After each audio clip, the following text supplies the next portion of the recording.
formal, no es un documento, no es una carta, no es un documento cualquiera, ¿cierto? Debe de cumplir unas características que son las que la ciencia, ¿no? Los grupos académicos han establecido, porque esto tiene que ver también con, bueno, qué ha acordado la comunidad científica.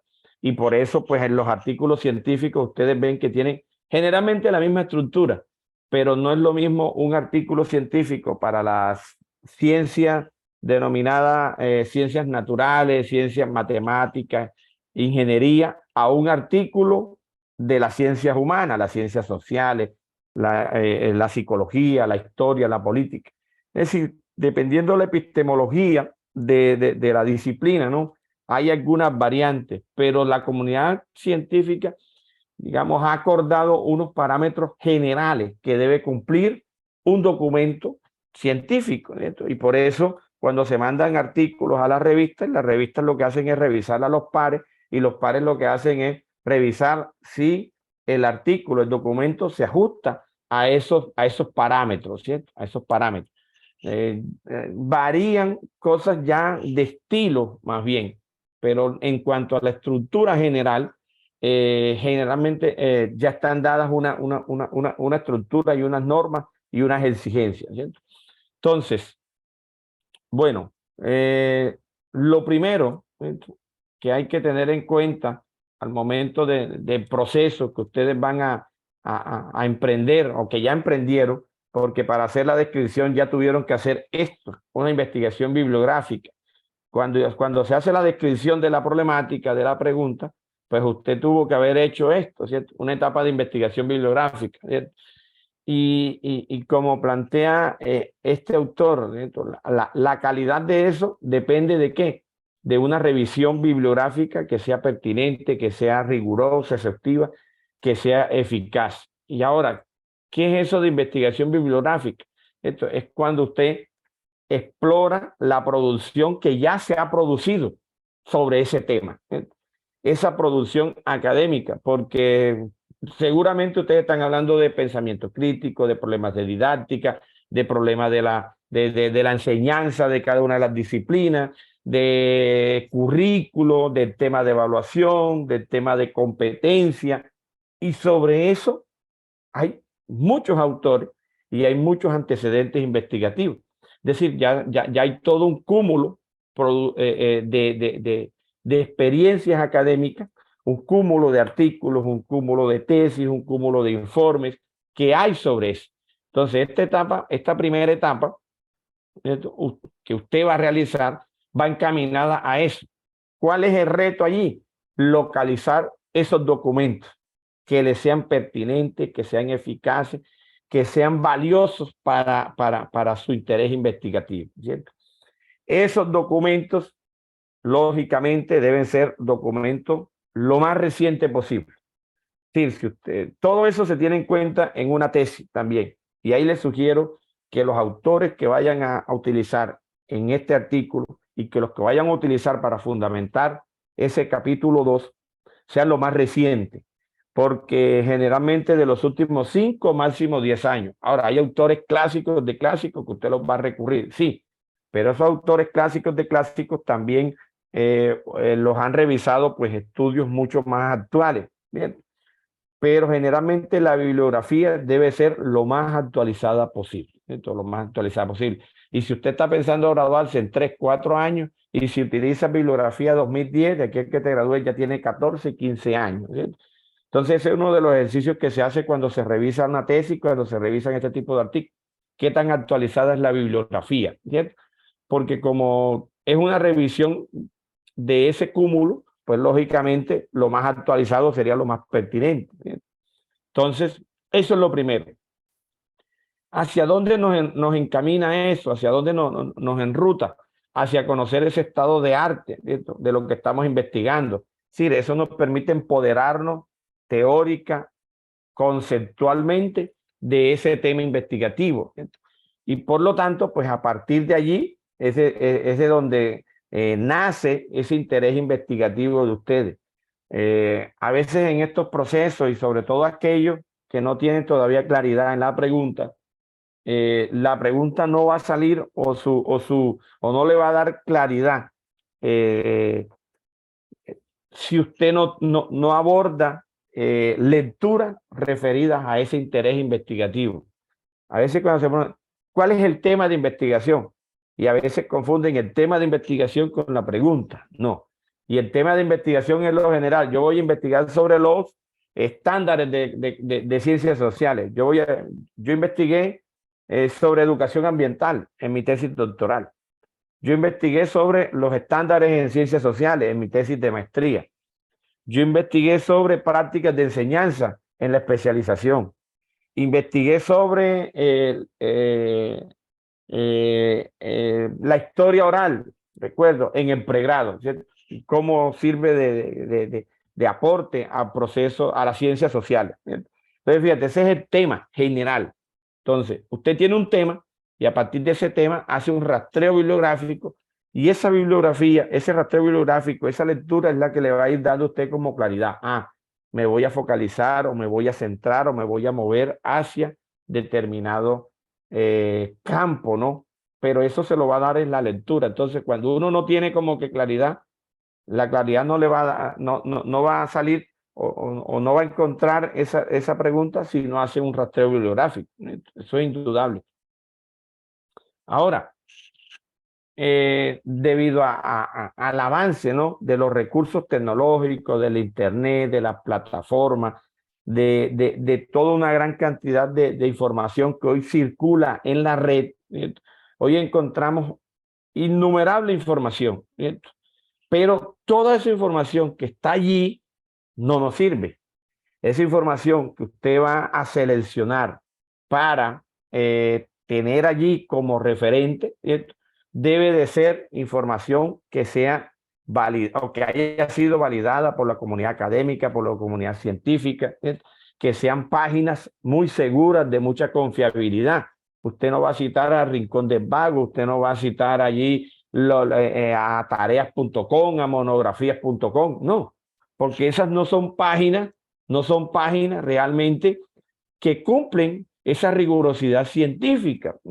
Y ahí monta cualquiera que monte un trabajo, lo acepta. Entonces, por eso en esta etapa de investigación bibliográfica, lo que hay que tener en cuenta es, bueno, ¿de dónde? ¿De qué fuente? ¿Cierto? Y eso lo vamos a mirar mucho más adelante, ¿cierto? Aquí estoy como que tratando de abordar de manera general, ¿cierto?, esas exigencias que va a tener, ¿no?, o que debe tener usted presente al momento de empezar esa búsqueda bibliográfica, ¿sí?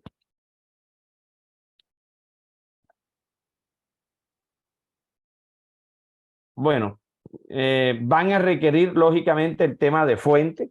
El tema de fuente es un tema crucial aquí, manejar la fuente, respetar la fuente, y respetar la fuente tiene que ver con darle la credibilidad a quien se lo merece. Usted no puede tomar ideas de otro y atribuírselas.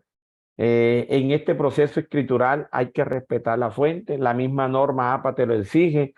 Hoy, con la proliferación de la inteligencia artificial, con el chat GPT y con otros programas donde lo que hay es plagio, ¿cierto?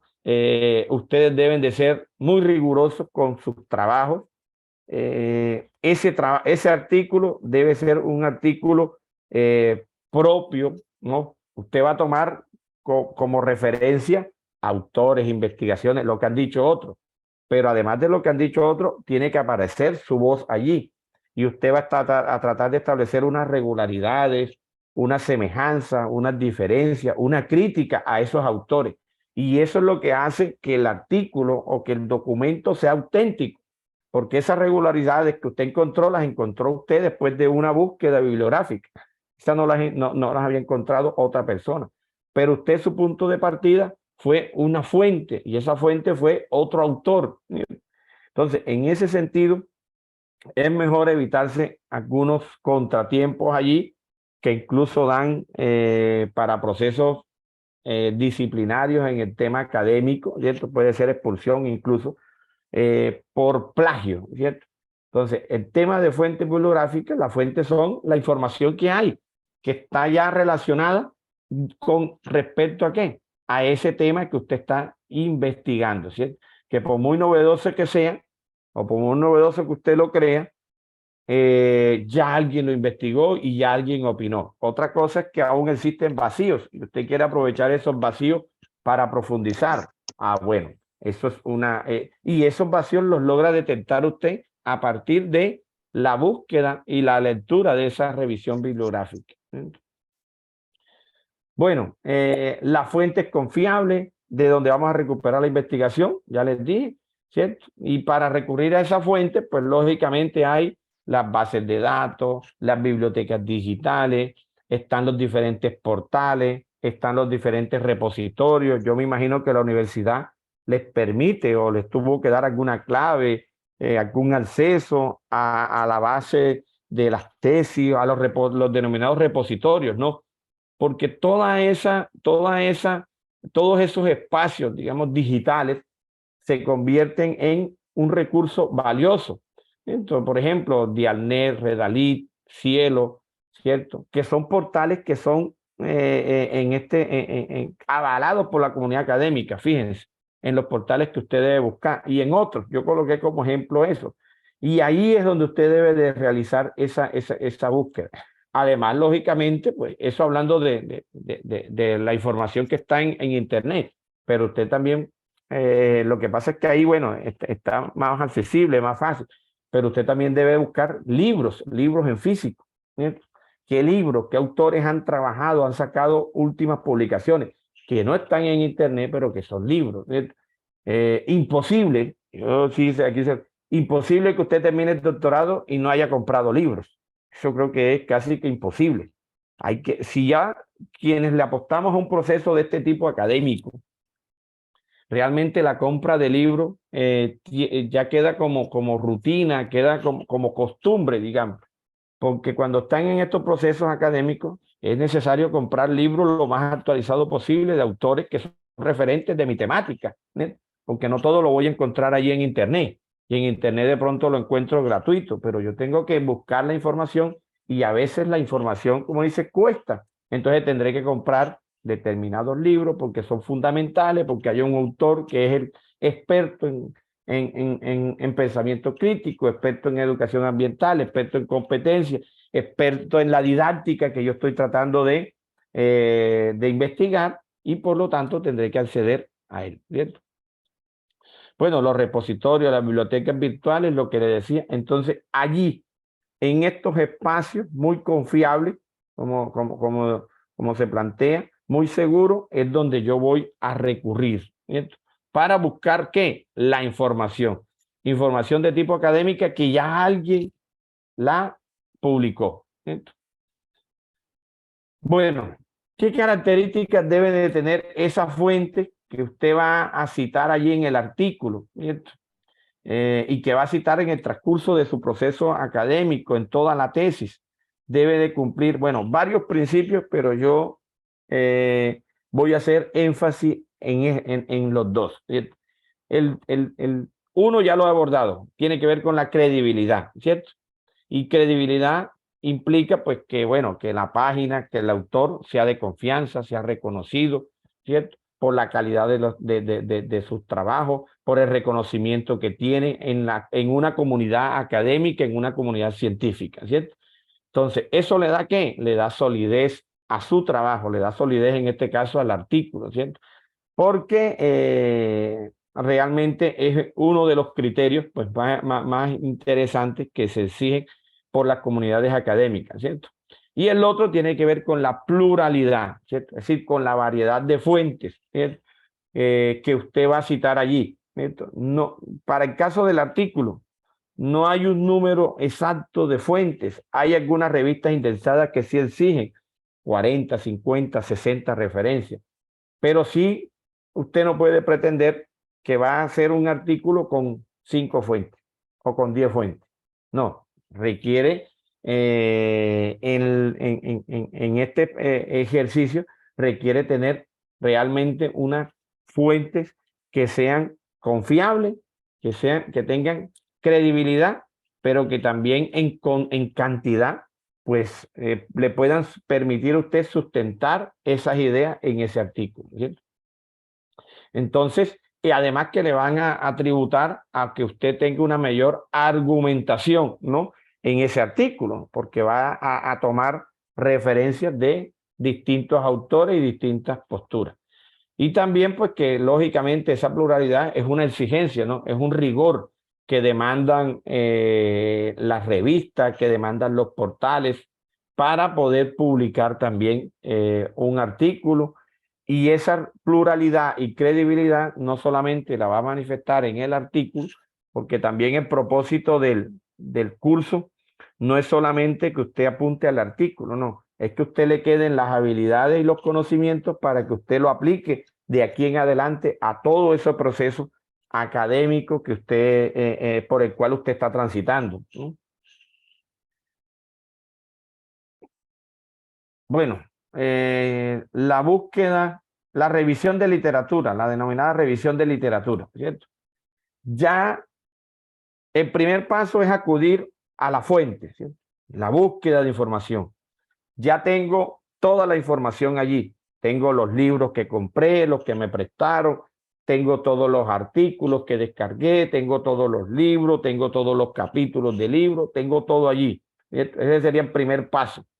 El segundo paso ya es la revisión de literatura. ¿Y en qué consiste esa revisión de literatura?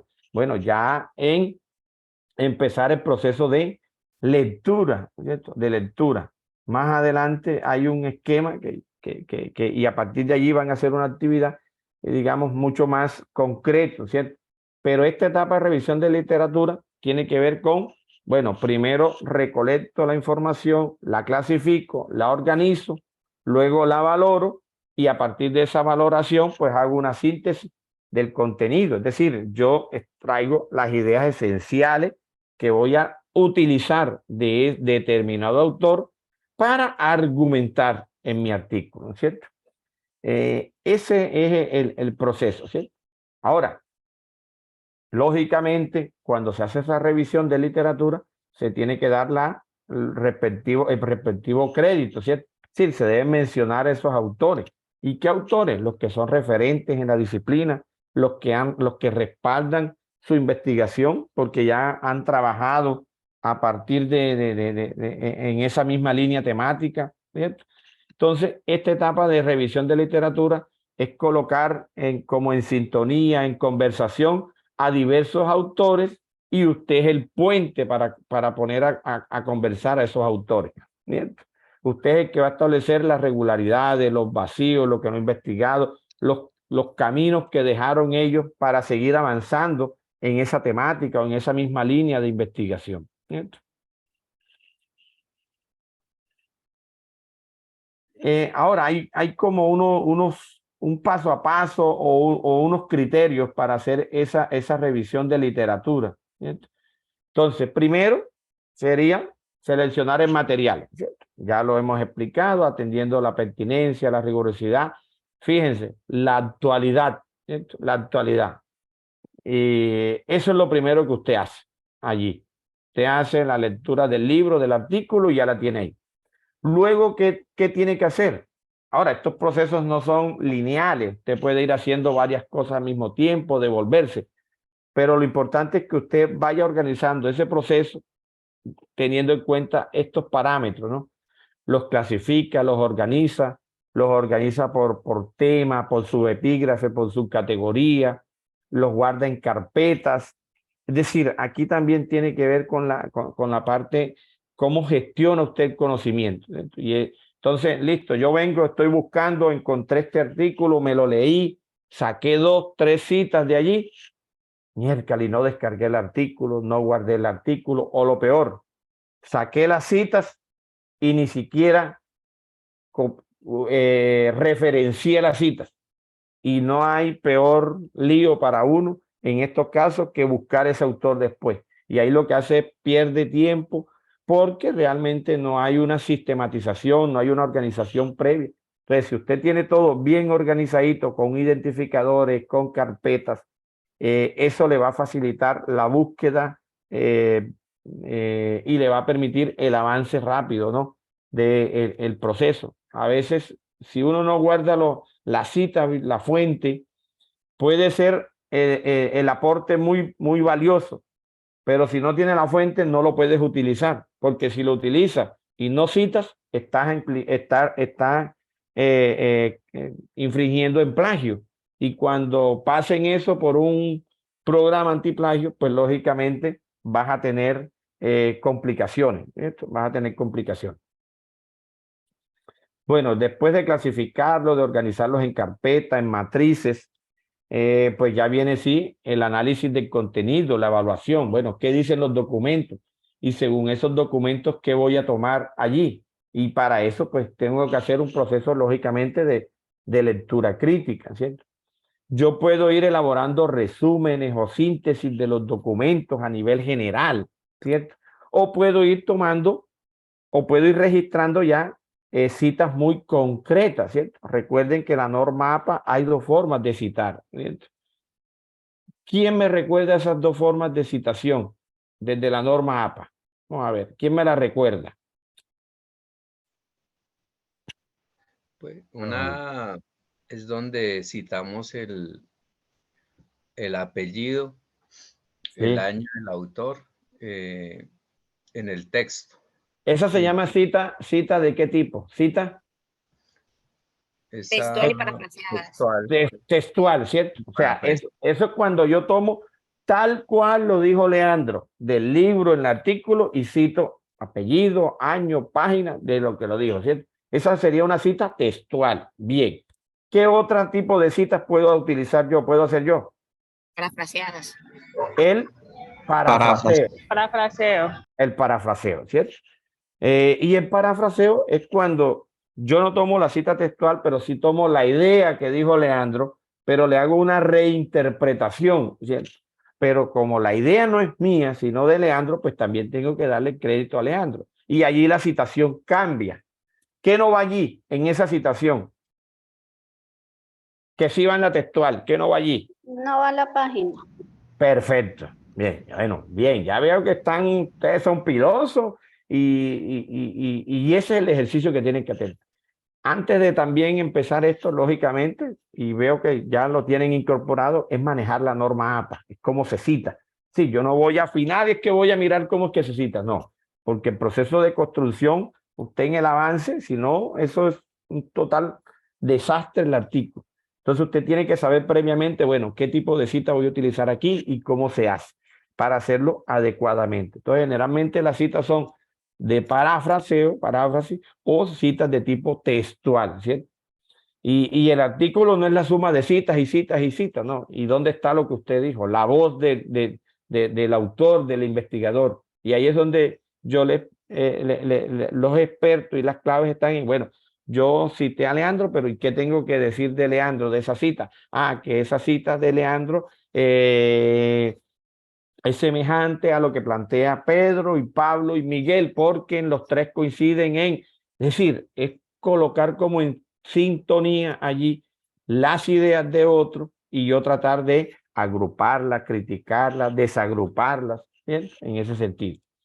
Entonces, después de tener ya todo organizado, yo hago un resumen, una síntesis, que sería una paráfrasis, o registro muy textualmente este apartado que dice aquí, este párrafo, estas dos líneas, estas tres líneas que dice aquí este autor, me parecen pertinentes, valiosísimas, las voy a tomar.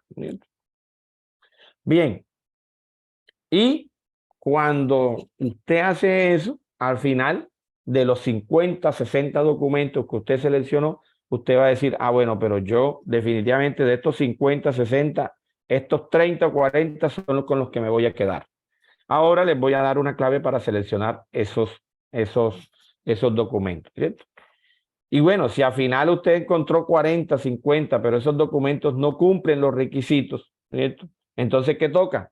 Volver al ciclo, volver a buscar otra fuente, volver a clasificar, volver a organizar, volver a hacer el análisis de contenido, la lectura y seleccionar las citas o las ideas más pertinentes, ¿cierto? Este es como un paso a paso para hacer esa revisión de literatura, ¿cierto?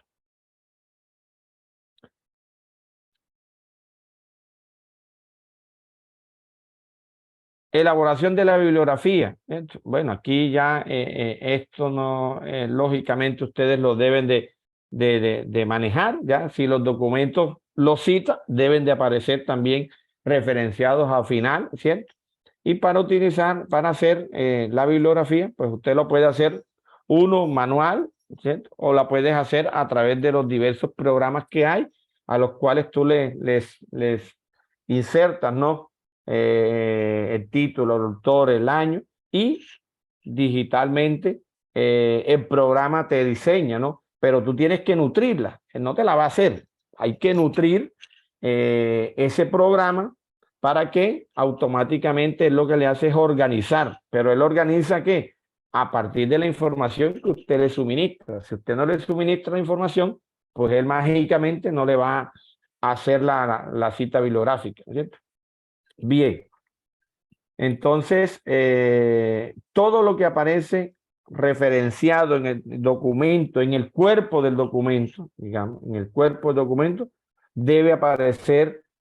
Si yo cité a 20 autores allá, debo tener esas 20 citas acá, en el documento. Bien, bueno, hasta aquí. ¿Alguna duda, alguna pregunta, alguna reflexión, algún aporte? Hasta aquí.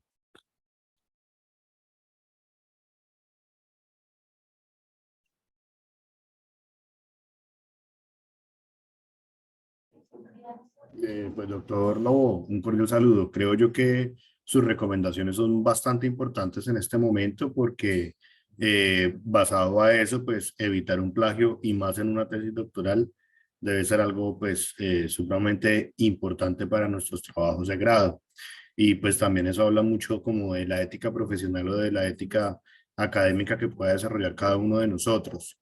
Sin embargo, pues sigamos en el proceso de la clase, creo yo, y creo yo que pues podríamos utilizar el chat y allí anotar las preguntitas para que no interrumpamos su ponencia porque está bastante interesante. Gracias. Vale, Juan, sí. Profe, Bueno, usted nos manda la grabación porque como yo estaba haciendo unos exámenes médicos, hubo momentos que en la parte donde estaba se me fue la señal y entonces perdí parte de la información.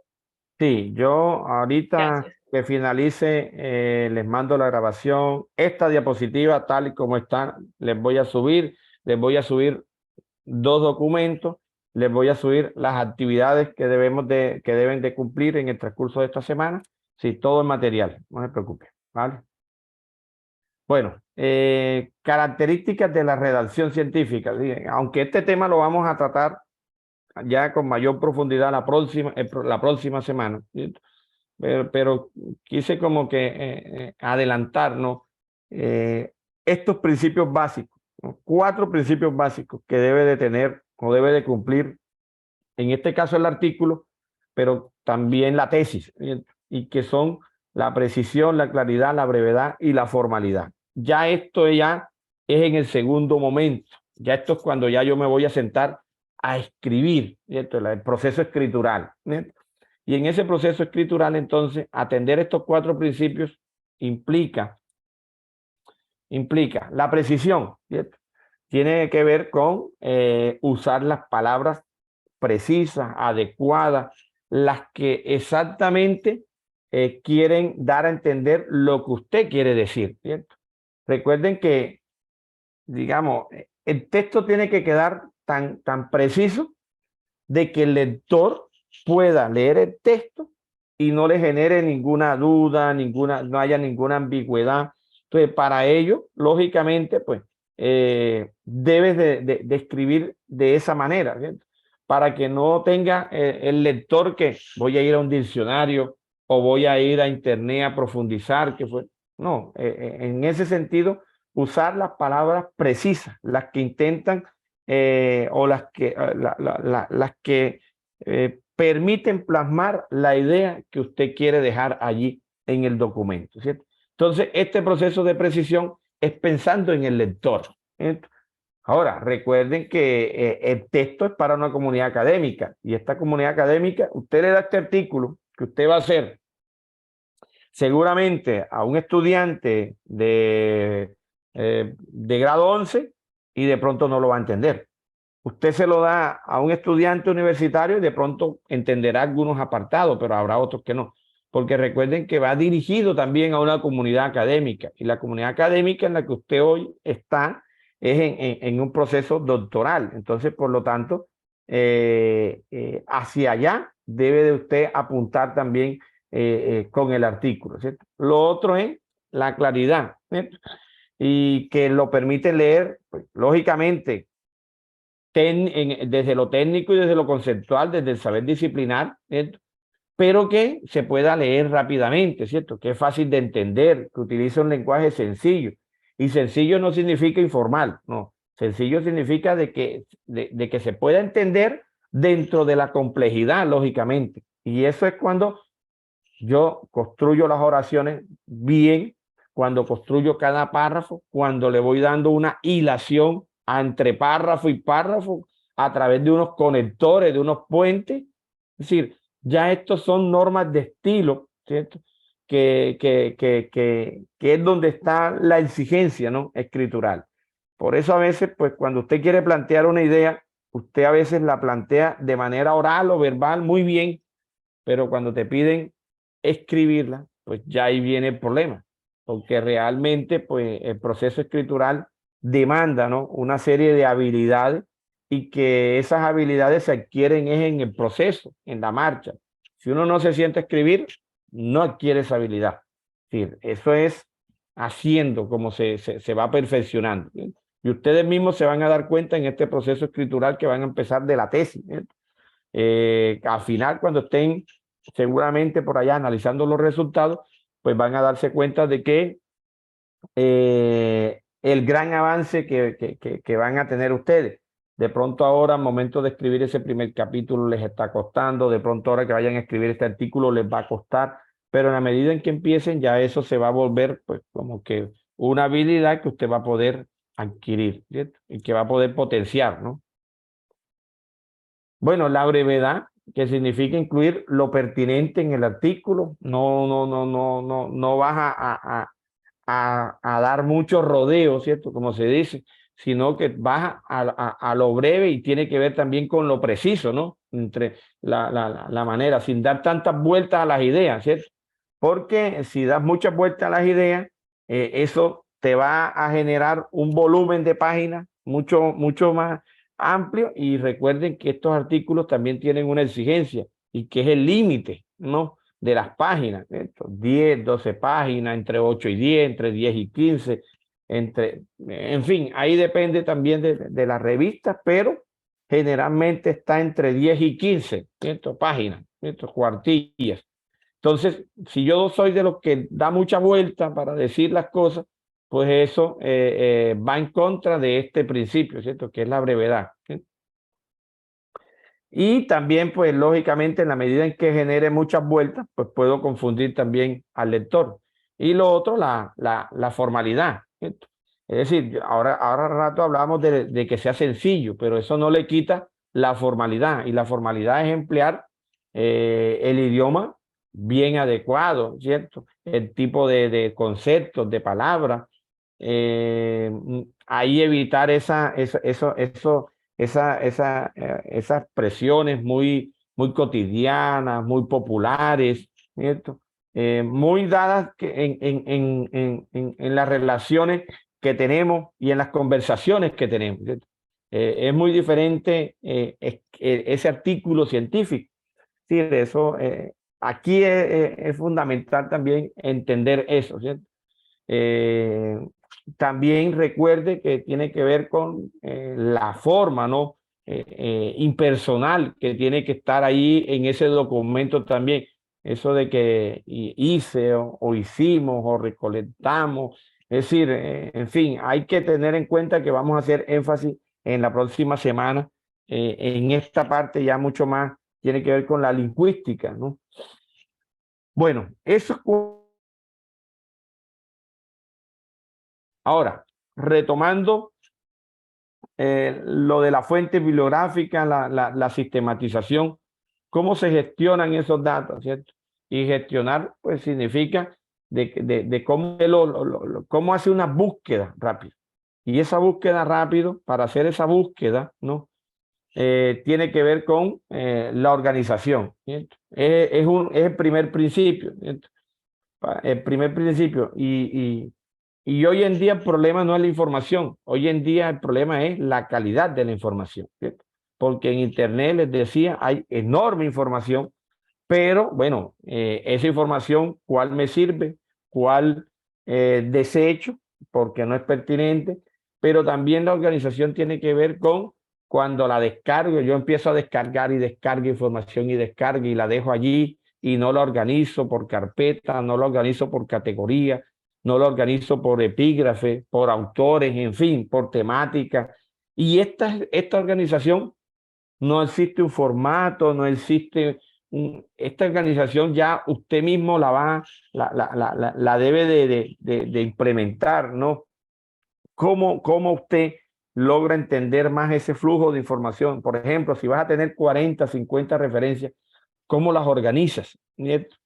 Hay unos que las van organizando también de acuerdo al momento en que la va descargando. En fin, para esto no hay no hay un formato rígido, pero sí tiene que ver con la organización, que cada uno sepa cómo tiene organizada esa información. ¿sí?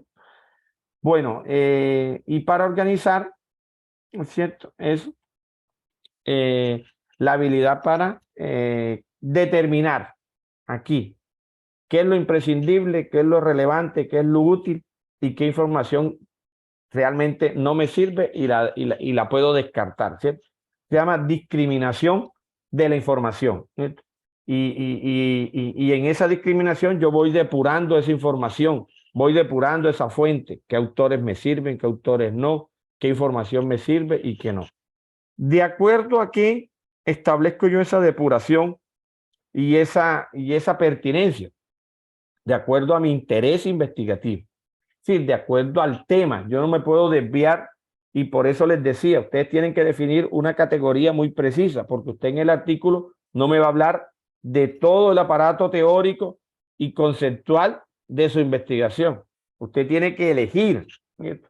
Y en esa selección, bueno, si ya yo definí qué autores y qué información es la pertinente, porque de pronto la información es pertinente para su investigación, el autor es pertinente para su tesis, pero no para el artículo. Y ahí hay que controlar esa subjetividad también allí, de no perder el norte, porque eso es lo que nos va a permitir ser precisos, ser concretos con la información que voy a citar en el artículo, ¿cierto? Ahora, usted no va a leerlo todo sobre el tema, ¿cierto? Eso es imposible, ¿cierto? Tanta información, tantos autores, y para evitar, pues lógicamente, esa pérdida de ruta que les estaba diciendo, pues usted antes de leer todo, usted puede, a partir de unas estrategias, que es el siguiente esquema que le voy a presentar, usted puede ir seleccionando la información, ¿cierto? Este esquema, esta discriminación. Usted debe determinar lo imprescindible y lo relevante. ¿Cómo se hace eso? A través de una lectura profunda. A través de una lectura topológica. ¿Qué es lo que realmente de pronto podría, ¿no? ¿Qué datos le pueden servir a usted, ser útiles? ¿Qué datos puede parafrasear? ¿Qué datos puede citar? ¿Cierto? Y también, pues lógicamente, lo primero es hacer una lectura superficial. ¿cierto? La lectura superficial puede leer el título del libro, los epígrafes o los subcapítulos, el autor, si es un autor reconocido, para hacer este proceso. ¿cierto? Y a partir de este esquema van ustedes a categorizar la ficha bibliográfica o la matriz bibliográfica que va a ser parte de la actividad que les va a quedar pendiente, ¿cierto? Entonces, ¿qué es una lectura profunda? Bueno, ya ahí es cuando yo me dedico a leerme el capítulo del libro, el artículo del libro, ¿cierto? Ya con un carácter mucho más crítico, mucho más analítico. Yo en este documento voy haciendo síntesis, voy tomando nota, ¿cierto? Voy ampliando la fuente porque resulta que estoy leyendo a Leandro, pero Leandro citó a Pedro. Entonces, con lo que dice Pedro, ¿cierto? Esa lectura, lógicamente, pues demanda tiempo, ¿cierto? Porque usted ya ahí está haciendo una revisión de literatura ya ahí al detalle, ¿cierto? Ahora, eso no lo va a hacer con todos los documentos. Eso lo va a hacer con los documentos que usted declaró que son fundamentales, que son imprescindibles o relevantes. La topológica, la lectura topológica, es la que les expresaba. Usted ahí solo se dedicó a revisar el título, los subtítulos, la referencia y vio, listo, sí. Y eso le resultó de interés. ¿Cierto? Y por eso la clasificó como relevante. Esa lectura topológica se puede convertir en lectura profunda, ¿cierto? Cuando usted determinó y ya empezó a leer el artículo y se dio cuenta de que realmente sí es muy pertinente para su interés investigativo.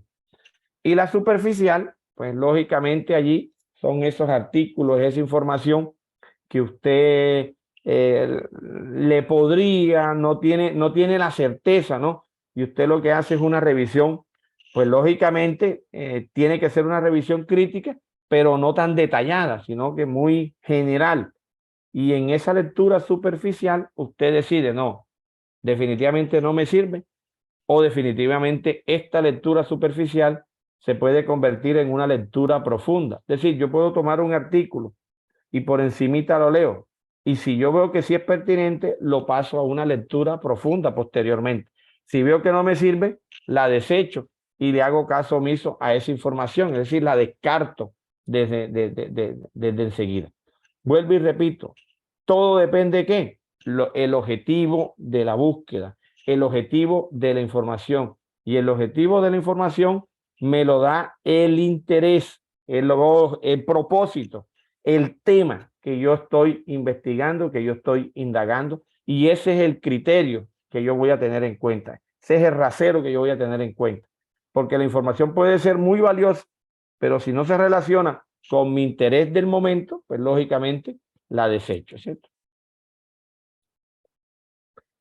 Y la sistematización, esto ya tiene que ver con la sistematización y el almacenado de esos datos, ¿cierto? Dos procesos también. Y sistematizar implica darle una lógica, ¿no? A esos datos, a esa información, a esas páginas virtuales, a esos libros, ¿no? Que yo utilicé o que yo logré detectar. Y la sistematización puede ser digital o online, o puede ser a través de matrices, ¿cierto? O puede ser las dos.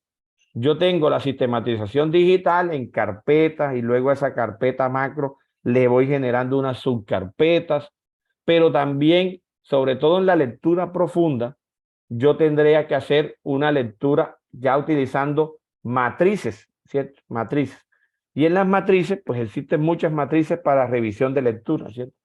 Y el proceso de almacenado, pues lógicamente aquí también esto es de mucho cuidado y no hay que confiarse en que voy guardando toda la información en el portátil, voy guardando la información es decir, es tratar de asegurar la información que usted le demandó tiempo, le demandó recursos, porque sentarse 1 hora, 2 horas, 3 horas, y se me olvidó guardar el archivo. O guardé el archivo en una carpeta y resulta que la carpeta no la encuentro. Entonces, ahí, es decir, evitar esas complicaciones. Y usted tiene varias opciones, ¿cierto? Usted tiene la opción de ir guardando en el portátil, generalmente, o en el computador de mesa. Pero ahí no es seguro, porque estos aparatos, yo termino esta clase, lo apago y lo voy a encender a la hora y miércoles, y no encendió, se me dañó, disco duro se me dañó y viene el problema. Entonces, guardar la información, almacenar la información en distintos espacios no tecnológicos. Uno, el portátil, pero también vengo y la saco del portátil y la guardo en un disco externo, pero no contento con eso, la saco al disco externo, pero la paso a la nube, entonces la paso al correo, o la paso al Dropbox, la paso, en fin, ya aquí también depende bueno, qué es lo que más utiliza usted. Yo soy de los que me gusta asegurarla en discos externos.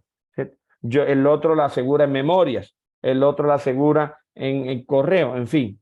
Pero este proceso también es supremamente importante porque llegado el momento que le voy a buscar la información y dónde era que estaba y en qué carpeta. Pues de esta manera también hay que ser muy práctico en estos momentos, ¿no? En estos procesos que usted está llevando a cabo. Y bueno, con esta parte de la sistematización, del almacenado, de la búsqueda, que era la primera parte, ¿no? Y que es lo que usted va a evidenciar en la primera tarea, es el primer paso. El primer momento para escribir el artículo no es sentarse a escribir el artículo. No, ya de una, no. Lo primero que hay que hacer es hacer un total rastreo bibliográfico, y después de rastreo bibliográfico, o yo voy haciendo el rastreo bibliográfico, pero voy sistematizando y voy almacenando. Y voy clasificando. En la sistematización, tengo en cuenta, este archivo me sirve, este artículo me sirve, este es relevante, este no es relevante, a este le voy a hacer una lectura profunda, a este no es necesario hacerle una lectura profunda, porque realmente con la lectura superficial que le hice, me di cuenta y me percaté que no me... Entonces, ¿para qué me voy a desgastar una hora haciendo lectura de un artículo si no me va a servir al final? Entonces, estas son estrategias, habilidades que usted debe de implementar para hacer este proceso, ¿cierto? Esta primera parte, a partir de esta primera parte, va a quedar la actividad, ¿cierto? La primera es mandar la pregunta, el objetivo, y de esa pregunta y objetivo, ¿cuál va a ser el tema o la línea que usted va a seguir en el artículo? ¿Cierto? Y la segunda, pero bueno, antes de explicarle la segunda, quisiera escuchar nuevamente opiniones, aportes, aportes complementarios. Aquí yo sé que muchos tienen experiencia, muchos ya han escrito artículos, entonces también escucharlos a ustedes, ¿no? Porque de eso se trata también, de estos escenarios, pues aquí un principio es el aprendizaje colaborativo también, ¿cierto? Entonces, en ese sentido, pues bueno, es colocar yo en función del grupo también, oye, yo he hecho esto, además de lo que dijo el profe. Entonces, bueno, de eso se trata este espacio también que voy a abrir. ¿Sí, Santi? Profe, una preguntita del artículo, la estructura, ¿cómo es la forma? ¿Tiene valles, tiene pico? ¿O en forma, una introducción, un desarrollo, una conclusión? ¿Cómo arranca uno, profe? Esa estructura, vuelvo a repetir, esa estructura viene la próxima semana. Sí, yo no quise de una, porque, vuelvo y repito, para escribir el artículo, usted tiene que tener la información. ¿Qué debo hacer? Buscar la información. Entonces, en el cronograma que yo traté de hacer de curso, lo primero es buscar la información. Y en eso nos vamos a centrar esta primera semana. Cuando ya se tenga la información y cuando ya se tenga seleccionado los autores, ya ahí sí viene el plan escritural. ¿Cierto? Y esa estructura la vamos a abordar la próxima semana. Aunque yo les voy a dejar un capítulo de un libro para que ustedes vayan adelantando esa lectura y puedan también en la próxima semana, pues yo hablar menos y ustedes interactuar más. ¿Cierto? Bien, escucho aportes, preguntas. Jennifer. Profe, ¿el artículo tiene algún criterio como argumentativo, organizativo? No sé, y ya usted nos dirá si es informativo, descriptivo, No, crítico. generalmente tiene que ser argumentativo, pero lógicamente tiene que estar la voz crítica de usted. Eso lo vamos también a profundizar en el próximo encuentro. Es decir, no quise darles como todo ese cúmulo de información para no generar, sino ir como un paso a paso. ¿Cierto? Bien, ¿alguna otra duda, inquietud, pregunta? Para entrar a explicar entonces la actividad. Bueno, entonces retomo nuevamente la diapositiva.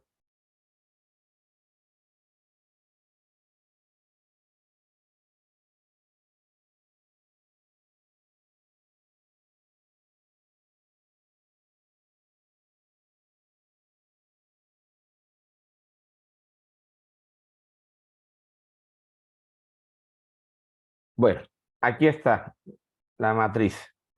yo les voy a enviar esta matriz. No significa de que sea esta. Existen muchas matrices de consulta bibliográfica. Pero lo que sí debe hacer usted es realizar, a partir de todas las orientaciones que están en esta presentación que socializamos en el encuentro, realizar esa búsqueda bibliográfica, pero no solamente la búsqueda, sino organizarla y sistematizarla. Entonces, usted en esta matriz, si la quiere seguir o otra matriz, usted va a definir, bueno, encontré esta información. Esa información, ¿qué tipo de trabajo es? ¿Es un artículo científico? ¿Es un artículo de revisión? ¿Es un capítulo?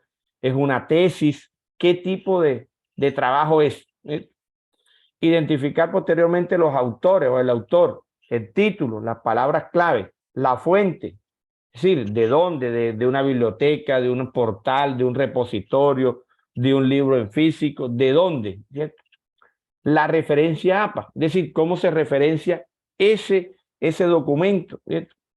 Y vamos a hacerle allí mismo, usted va a categorizar al frente si a ese libro o si a ese artículo usted le va a hacer una, o le hizo, ¿no? Porque lógicamente, pues ahí para categorizarlo usted lo tuvo que revisar. Le hizo una lectura profunda, o le hizo una lectura topológica, o le hizo una lectura superficial, ¿cierto? Lógicamente, lo primero que hace es una lectura superficial, pero después puede convertirse esa lectura superficial en una lectura profunda. Y usted aquí me debe de presentar para la próxima semana ya esta matriz de consulta bibliográfica con 20, 30, 15 consultas que usted logre hacer. ¿Cierto? De antemano sabe de que el artículo debe de tener por lo menos 30, entre 30 y 40 referencias, que es lo mínimo. Y cuando revisamos los artículos, y ustedes se van a dar cuenta, revisen de los artículos que ustedes descarguen, revisen la bibliografía y se van a dar cuenta cuántas referencias utilizaron. ¿Sí? Entonces, esta matriz de consulta bibliográfica, usted la va a hacer en cada fila, usted va anotando. En cada fila usted va anotando el autor, el tipo de trabajo, la fuente y la categorización. Esto les va a permitir que tener sistematizado y organizada la información. Cuando usted tenga esto, después que tenga esto, es cuando viene el proceso escritural. Pero usted no puede empezar el proceso escritural a partir de la nada o a partir solo de lo que usted cree o de lo que usted piensa. No. Lo que le va a dar las herramientas escriturales, las competencias escriturales, es la revisión esta bibliográfica, es la revisión de estos documentos. Entonces, yo para poder hablar de un tema, en este caso, de la didáctica, de una disciplina, o de currículo, de competencia, ¿qué tengo que hacer? Leer sobre competencias y qué autores y qué es la competencia y cómo se aplica y cuáles son las exigencias y cuáles son las estrategias para fortalecerla y quién ha dicho esto y quién ha dicho lo otro. Entonces, este es el trabajo que ustedes van a hacer para la próxima semana. No sé si hay alguna pregunta o duda con respecto a la tarea. Jennifer. Profe, cuando usted habla de la próxima semana, ¿se refiere a entre 8 días? Dentro de 8 días. No, 8 días. 8 días porque el curso demora un mes. Entonces no puede ser 15 días. Entonces los primeros 8 días los vamos a dedicar solo a búsqueda, a organización y sistematización. Y después que tenga esa búsqueda, ya sepa, le van a quedar 3 semanas para el proceso escritural. ¿Sí? Ok. En ese proceso escritural, ustedes van a poder, entonces ahí voy a establecer unos avances. Es decir, ya y vengo y cierro a alguien que está aquí. Bueno, mientras le hago la... Bueno, ya después le estableceré, bueno, listo, el próximo sábado estamos a 15. Bueno, entonces al 25, por ejemplo, al 23, hay plazo para enviar el primer avance. Usted envía el avance, se revisa, se retroalimenta y después ya sí el artículo final. Las dudas, las inquietudes, las vamos aclarando por la plataforma, ¿cierto? Usted me envía los mensajes por el mismo WhatsApp, que a veces es mucho más rápido. Entonces, cualquier duda, cualquier inquietud, la vamos aclarando por allí, ¿vale?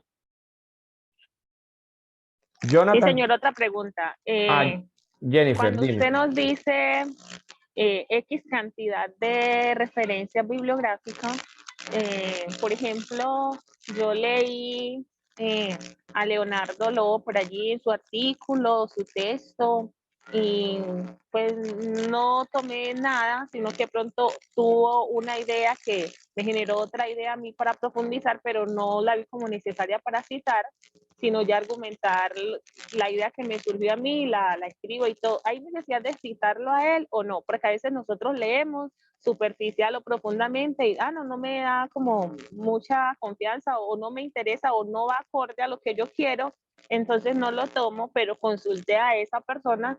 ¿Es necesario citarla o solo cito en la referencia bibliográfica aquellos que vayan incluidos en el texto?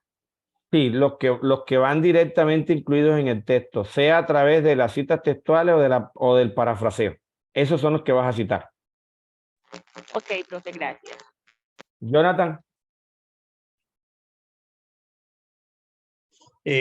Profe, en primer lugar, bueno, son dos preguntitas. La primera es sencillita. ¿Cuál es la diferencia entre un artículo científico y uno de revisión? Bien. El artículo científico ya da unos resultados del proceso investigativo. Hay unos hallazgos. Ustedes no pueden hacer un artículo científico ahorita como tal y ustedes lo revisan porque ustedes no tienen una investigación culminada, ¿cierto? Ese proceso es final. Este tipo de artículos que vamos a hacer se denominan de opinión o de revisión, ¿cierto? O de análisis o de metaanálisis también, algunos autores, porque lo que vamos es a buscar, ¿cierto? Bueno, qué han dicho y qué han hecho, porque allí también ustedes van a citar seguramente algunas tesis, algunas investigaciones que ya se han hecho. Si yo voy a hacer pensamiento crítico, yo puedo en el artículo citar, bueno, quiénes han investigado y cuáles han sido los resultados. Por eso se llama revisión, artículo de revisión, más bien. El científico lo van a hacer como dentro de 1 año y medio, 2 años. En cuanto a la cantidad, entonces en esa matriz que tú nos enviaste, debemos de tener cierta cantidad de búsqueda, sí, claro, ¿Cuántas? claro. Mira, o sea, yo no le... Ya usted sabe de antemano que vas a requerir por lo menos entre 30 y 40, 25 y 40. Bueno, ¿cuántas pueden hacer en 38 días? Ojalá y sean esas, ¿cierto? O más, porque recuerda que allí vas a citar las que sean superficiales que tú desechaste porque no te interesaron. ¿Y por qué les digo esto? Si yo les digo, no, colóquenme 5 y usted coloca las 5, sí, pero si te vas a quedar son 3 semanas para el artículo, ¿en qué momento vas a buscar? Sí, de esto también es y lastimosamente pues el tiempo no es sino un mes. Entonces por eso yo veo exigente realmente y aquí tienen que dedicar mucho tiempo a esto porque realmente para cumplir el requisito, ¿no? Para cumplir el propósito final, ¿no? El producto final, ¿cierto? El producto final. Y recuerden que este va a ser un ejercicio que les va a quedar para la tesis, porque después toda esa sistematización de esas referencias que tiene tú las vas a poder ampliar ya en el estado de arte, porque allá vas a poder extender, porque el estado de arte ya son entre 40 y 45 páginas y allá vas a poder profundizar más, ¿sí?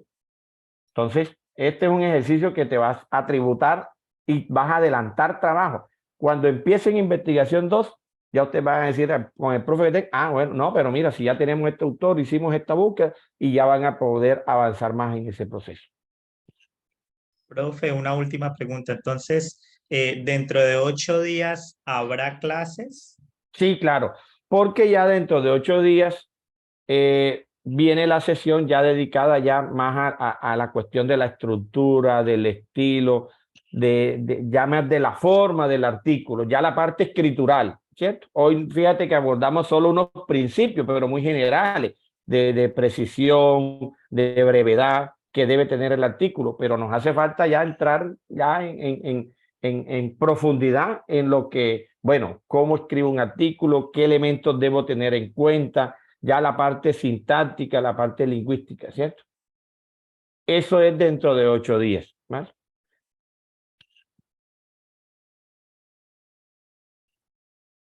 Bueno, Jonathan, no. Muchas gracias, profe. Vale, Jonathan. Jennifer. Profe, una pregunta. Pues me genera curiosidad cuando ustedes como docentes nos dicen que nosotros todavía no hemos hecho una investigación. Se refieren a la investigación que debemos hacer en el doctorado, porque de pronto ya algunos hayan hecho alguna investigación o estén haciendo alguna investigación y quieran tener en cuenta esa investigación que se hizo, que están haciendo para su artículo científico, que ya le debe de haber arrojado algunos resultados, o solo se refiere cuando dicen que no hemos hecho ningún proceso investigativo al que vamos a hacer como objetivo para el doctorado. No, Jennifer, yo lo expresé casi que al inicio. Mira, el artículo que vas a publicar tú, este primer artículo, debe estar relacionado directamente con tu interés investigativo doctoral. Sí, yo sé que ustedes ya tienen otras investigaciones, y se los dije, en la maestría, que pertenecen a seminarios, a semilleros de investigación, ustedes las tienen. Pero ¿qué pasa? De pronto esas no son coherentes con tu interés investigativo doctoral. Entonces, porque a veces ha pasado, y entonces viene y dice, no, pero ya yo tengo publicado 2 artículos en revistas interesadas. Sí, pero ¿qué relación tienen con la tesis que están llevando a cabo ahora? Ninguna. Ah, no sirve. Sí, te lo rechaza la universidad. Entonces, por eso, en ese sentido es que yo les digo que ustedes van a hacer es un artículo de revisión.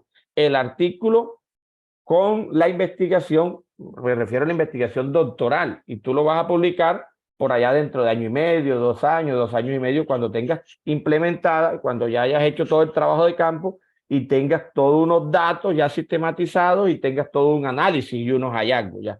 A eso me refiero, Jennifer. Ok, Profe, pero no igual había escuchado esa parte. Eso, gracias. Sí, sí, Rubén. igual en la inducción fueron muy claros. Los artículos científicos deben ser elaborados desde que empezamos a estudiar. Sí, claro. Ellos dejaron muy claro eso, que no podemos quedar como requisito con alguno que hayamos hecho antes. Mejor dicho, desde marzo que iniciamos, a partir de ahí es que ellos avalan eso. Antes no. Sí, porque deben ser productos del proceso doctoral. El Productos doctorado, del sí, proceso. señor. Eso fue Sí. muy claro. Ah, La bueno. decana dijo eso, sí, señor. Ah, bueno, listo. Bueno, cualquier otra pregunta, duda, inquietud, Esmeralda. Profe, una pregunta. ¿Cuáles van las fechas que vamos a trabajar? ¿Van a ser todos los sábados hasta que se cumpla el mes? ¿O cuáles fechas vamos a conectarnos a la Segura, clase? segura, próximo sábado. ¿Vale? Segura. Yo voy a terminar, porque ya te digo, hace solamente 3 días tengo y traté de empezar a armar todo el curso y el cronograma. Segura, viene el próximo sábado. ¿Vale? Ahí voy a sentarme a mirar si es necesaria un tercer encuentro o si ya solamente es a través del avance que me van a enviar y el informe final. ¿Vale? Yo el próximo sábado ya les doy todo el cronograma. Muchas gracias. Profe, una preguntita, profe. ¿Sí? Son 15 hojas, ¿verdad? El ensayo más o menos máximo. ¿Y qué tanto avanza el autor con su opinión? ¿Puede avanzar una hoja, una cuartilla o 2 cuartillas, o simplemente media cuartilla y media cuartilla de lo que ha investigado? ¿Cómo? No, ya eso hace parte del proceso escritural de cada uno. Pero lo ideal es que, es decir, no es que yo voy a acumular 20 citas aquí y al final. Sí, yo debo de ir tratando de entablar un diálogo entre los autores que estoy referenciando y mi posición como investigador. Entonces, eso es un diálogo que va intrínseco, ya, que va mezclado, que va articulado, ¿cierto? No es que yo voy a citar y en la última página es donde voy a dar mi opinión. No, eso es allí mismo, allí en el proceso de escritura, ¿cierto? De cada quien. Por eso, en un avance, profe, que por ejemplo uno tenga argumentos de una cuartilla solamente argumento de usted me habla para el avance que me va a enviar.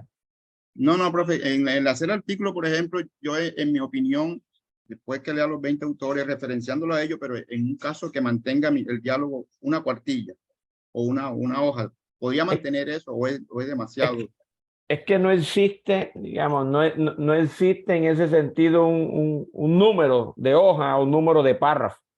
Vuelvo y repito, ya eso, insisto, ya eso hace parte del proceso escritural y de procesos de reinterpretación que haga usted como investigador y como autor del artículo.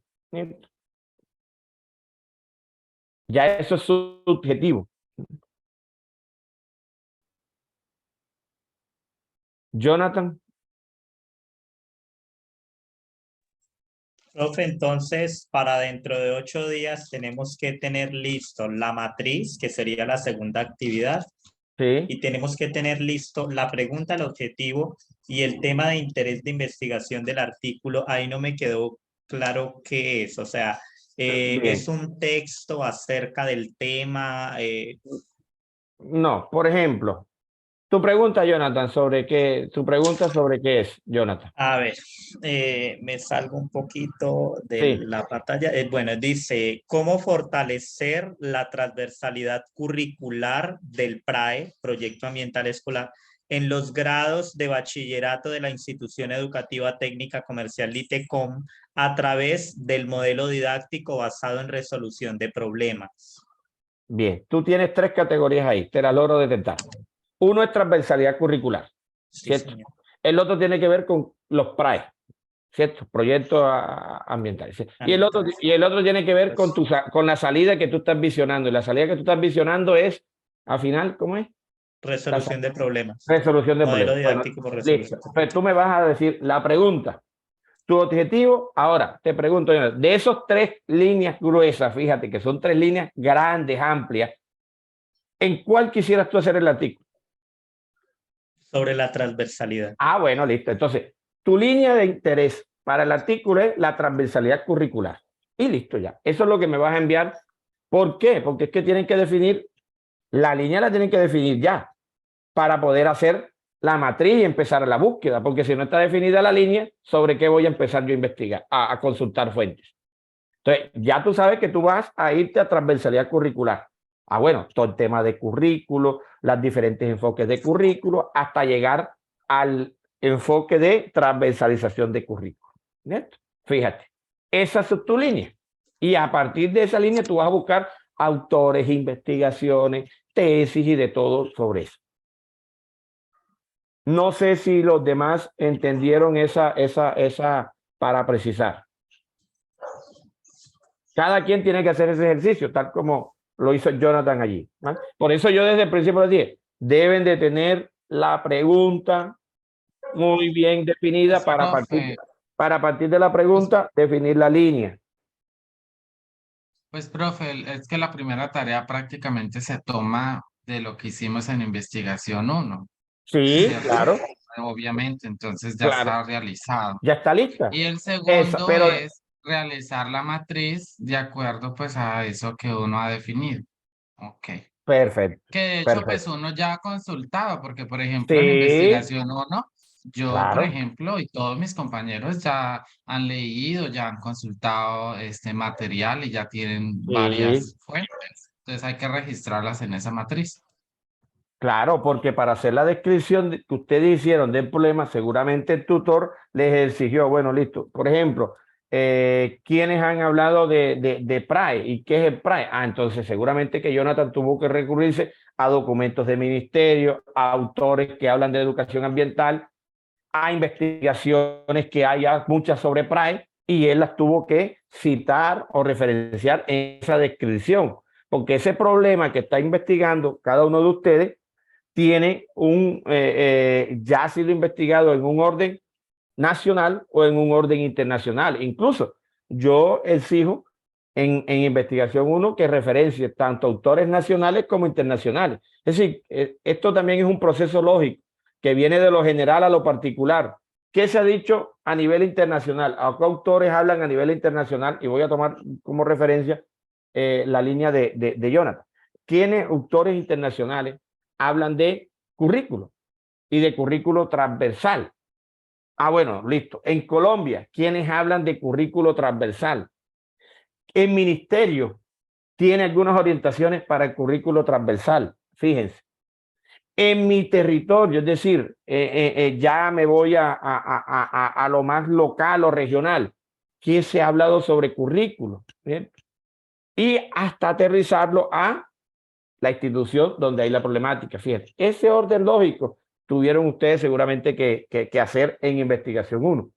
Ah, entonces como lo expresó Rubén, entonces ya yo tengo autores que ya yo sé. ¿Qué debo hacer? Ampliar ese espectro de autores ahora, y por eso les digo, esto le va a tributar a la tesis. Bueno, ¿alguna otra duda? ¿Pregunta? Yo les subo estos materiales ahora más tarde, en horas de la tarde, tarde-noche, todo, la presentación, la matriz, y me puede, y desde mañana me pueden enviar la pregunta objetivo, porque la creo en la noche también, la actividad, para permitirles que ustedes ¿para qué? Es para yo irme ubicando en qué líneas van a trabajar cada uno, ¿vale? El artículo, ¿vale? Y le subo todos los materiales pertinentes, ¿vale? Entonces nos encontramos el próximo sábado, pues a la misma hora, a las 9 de la mañana, ¿les parece? Ya ahí abordamos ya todo lo escritural, que ya es mucho más preciso. Y bueno, ya quedarían ustedes listos para empezar ese ejercicio, enviar los avances, retroalimentar y al final poder obtener el producto, que es la meta, ¿no? Que es el propósito, ¿vale? Entonces, bueno, éxitos en esa búsqueda bibliográfica, tengan en cuenta todos los criterios de seleccionar esa fuente, esos autores. De todas maneras, ustedes revisan la presentación que se las voy a montar allí y bueno, traten también de descansar un poquito, pero yo sé que cuando uno está en esos procesos, lo digo por experiencia, no hay descanso, realmente. Es un proceso desgastante, pero bueno, esa es la meta, ¿no? Y ese es el propósito que tienen ustedes en este momento. Entonces, hay que trabajar fuerte para lograr las metas. Éxitos. Muchas gracias. Muchas gracias, profe. Muchas gracias. Muchas Doctor Lobo, gracias. muchas gracias. Hasta luego. Gracias.